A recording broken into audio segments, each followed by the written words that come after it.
নারায়ে তাকবীর,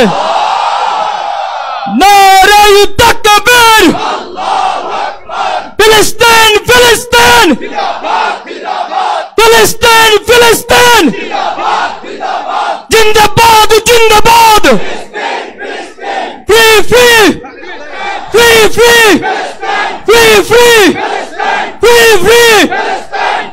আসসালামু আলাইকুম রহমতুল্লাহি ওয়া বারাকাতুহু। সংগ্রামী উপস্থিতি, মার্চ ফর গাজার আজকের এই মার্চ ফর গাজার প্রোগ্রামের সম্মানিত সভাপতি, সম্মানিত প্রধান অতিথি, মঞ্চে উপবিষ্ট ওলামায়ে কেরাম, উপস্থিত নেতৃবৃন্দ এবং তৌহিদি জনতা, ইতিপূর্বে ইংরেজি এবং আরবিতে ঘোষণাপত্র এবং অঙ্গীকারনামা পাঠ করা হয়েছে। আমি এ পর্যায়ে আপনাদের সামনে বাংলা অংশ পাঠ করে শোনাচ্ছি। বিসমিল্লাহির রহমানির রহিম। হে সংগ্রামী জনতা, আপনারা জানেন দখলদার ইসরায়েলি বর্বর আগ্রাসনে গাজা আজ মৃত্যুপুরীতে পরিণত হয়েছে। খাদ্য, পানি, জ্বালানি ও ঔষধ প্রবেশের অবরোধ সৃষ্টি করে পুরো জনপদকে অনাহারে মৃত্যুর মুখে ঠেলে দেওয়া হয়েছে। 2023 সালের 7 অক্টোবর থেকে এই পর্যন্ত হাজার হাজার নারী, শিশু, বৃদ্ধ, সাংবাদিক, প্রতিবাদী জনতাকে হত্যা করা হয়েছে। ক্রমাগত বোমাবর্ষণে হাসপাতাল, স্কুল, বিশ্ববিদ্যালয়, মসজিদ সবকিছু ধ্বংস করে দেওয়া হচ্ছে।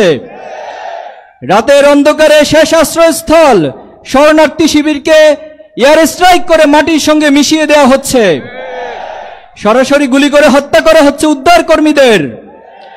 আজ এই গাজাকে কসাইখানায় পরিণত করা হয়েছে, যেখানে প্রতিদিন নতুন নতুন গণকবর খোঁড়া হচ্ছে। আজ দিনের পর দিন দখলদার ইসরায়েল সেই কবরকে আরো বিস্তৃত করছে।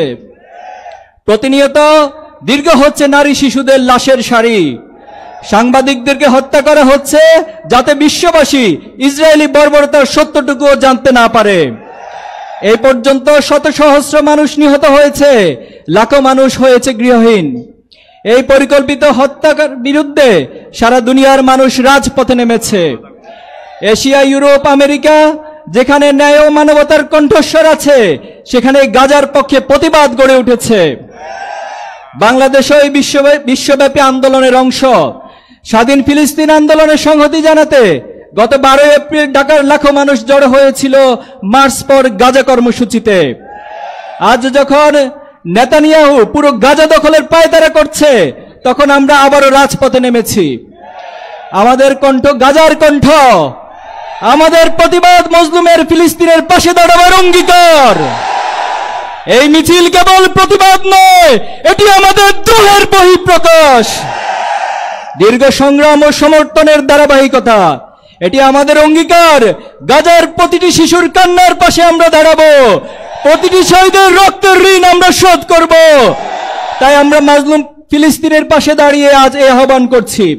জাতিসংঘ, আন্তর্জাতিক সম্প্রদায়ের প্রতি আমাদের আহ্বান, যেহেতু ইতিমধ্যে 62,000-এরও বেশি মানুষ নিহত হয়েছে, এর মধ্যে 18,000-এরও বেশি শিশু রয়েছে এবং সেখানকার 80% বেশি ভবন ধ্বংস করা হয়েছে। হাসপাতাল, স্কুল, বিশ্ববিদ্যালয় মাটির সঙ্গে মিশে গেছে এবং জাতিসংঘ নিজেই বলেছে গাজা আজ মানবতার কবরস্থানে পরিণত হয়েছে।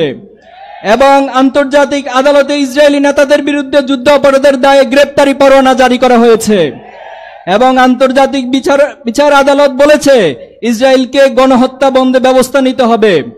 পশ্চিমা রাষ্ট্রগুলো এবং অর্থ সাহায্য এই হত্যাযজ্ঞ দীর্ঘস্থায়ী করছে। সেহেতু আমরা জাতিসংঘের উদ্দেশ্যে ঘোষণা করছি, 1.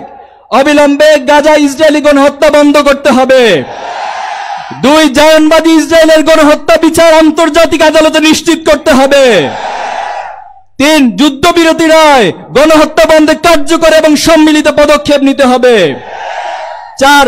1967 সালের পূর্ববর্তী ভূমি ফিরিয়ে দিতে বাধ্যবাধকতা তৈরি করতে হবে। 5. পূর্ব জেরুজালেমকে ফিলিস্তিন রাষ্ট্রের রাজধানী হিসেবে আন্তর্জাতিকভাবে স্বীকৃতি দিতে হবে।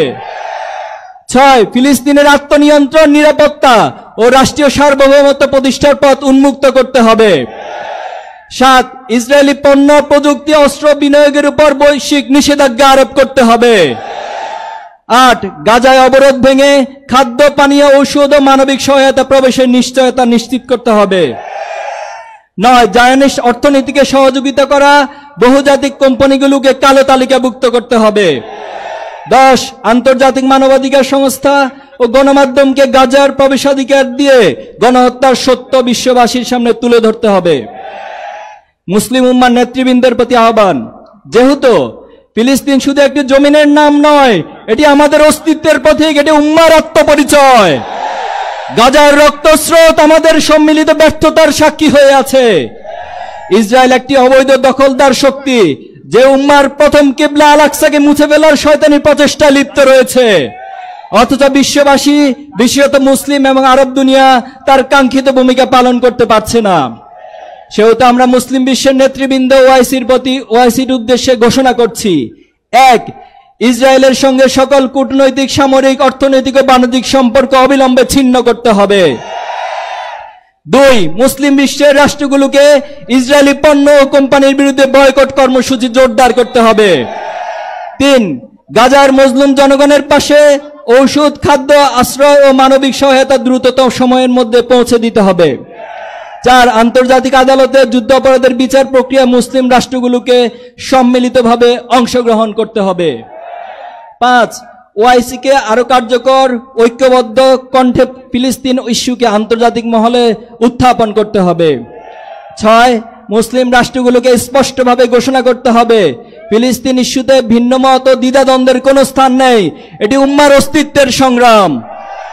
7 মুসলিম দেশগুলোকে বিশ্বের প্রতিটি প্রান্তে নিপীড়িত মুসলিম ও অধিকার বঞ্চিত জনগোষ্ঠীর অধিকার পক্ষে অবস্থান নিতে হবে।